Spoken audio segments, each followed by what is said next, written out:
Mitarbeiterinnen und Mitarbeiter der AWO aus ganz Deutschland treffen sich zu einem Workshop.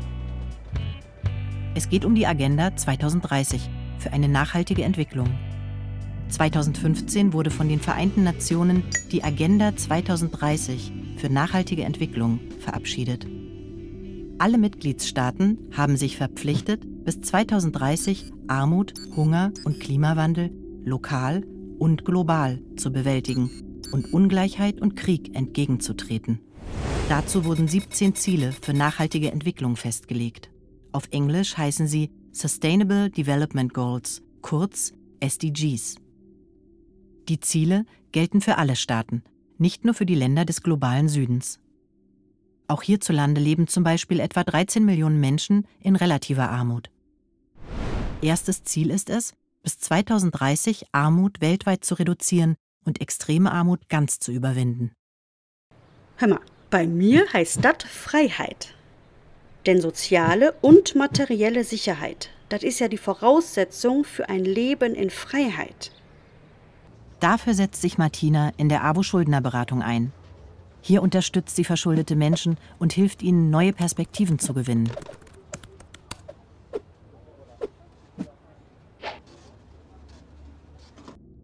Weltweit leben etwa 700 Millionen Menschen in Armut, obwohl sie arbeiten. Daher ist ein weiteres Ziel menschenwürdige Arbeit und faire Bezahlung. Also ich nenne es Solidarität.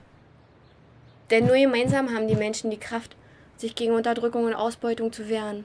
Nicht nur in Deutschland tritt die AWO deshalb für menschenwürdige Arbeit ein. AWO International arbeitet mit Partnerorganisationen zusammen, die Opfer von Menschenhandel unterstützen und faire Löhne zahlen. Denn nur wenn Menschen fair bezahlt werden, können sie langfristig planen und sich weiterbilden.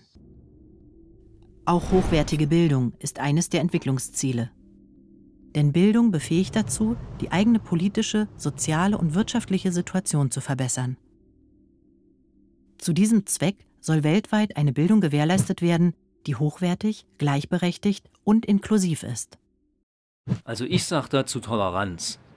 Denn Toleranz bedeutet ja, durch Bildung Zusammenhänge zu verstehen und andere Meinungen und Lebensweisen zu tolerieren, solange sie mit unserer Grundordnung in Einklang stehen. Deshalb leistet die AWO Bildungsarbeit in Kitas und Jugendtreffs und organisiert internationale Kinder- und Jugendbegegnungen. Weltweit werden vor allem Mädchen beim Zugang zur Bildung noch immer stark benachteiligt. Aus diesem Grund ist auch die Gleichstellung der Geschlechter eines der 17 Entwicklungsziele. Bis 2030 sollen alle Frauen und Mädchen überall ein selbstbestimmtes Leben führen können. Bei mir heißt das Gleichheit. Denn Gleichheit bedeutet gleiche Rechte für alle. Niemand darf wegen seines Geschlechtes benachteiligt werden. Und alle sollen in unserer Gesellschaft dazugehören und sich sicher fühlen. Daher bietet die AWO Frauen Unterstützung und macht sie stark für Lohngleichheit, Selbstbestimmung und Schutz vor Gewalt. Ein weiteres zentrales Ziel der Weltgemeinschaft ist es, dem Klimawandel, der weltweit Lebensgrundlagen zerstört und Menschen zur Flucht zwingt, entschlossen entgegenzutreten. Und zwar sofort. Also ich nenne es Gerechtigkeit. Gerecht ist ja erst, wenn alle Menschen eine lebenswerte Zukunft haben. Für uns heißt es, dass wir unsere Lebensweise nachhaltig gestalten müssen. Deshalb ist Raphael Teil des Pilotprojekts Klimafreundlich Pflegen. In der stationären Pflege kann schon beim Essen einiges erreicht werden. Durch weniger Tiefkühlware und mehr regionale, saisonale und fleischärmere Ernährung.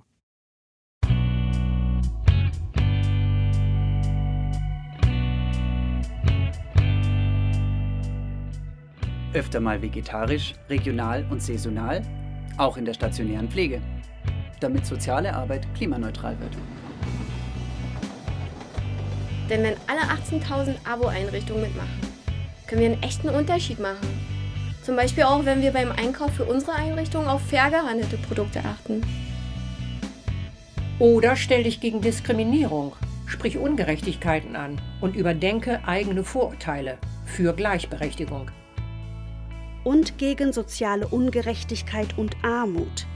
Da geht es zum Beispiel um die Kindergrundsicherung, um niedrige Eigenanteile in der Pflege, die Grundrente und natürlich um die höhere Besteuerung von Vermögen. Genau.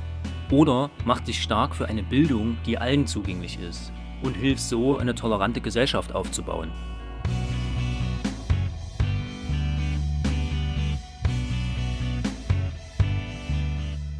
Wir arbeiten dran.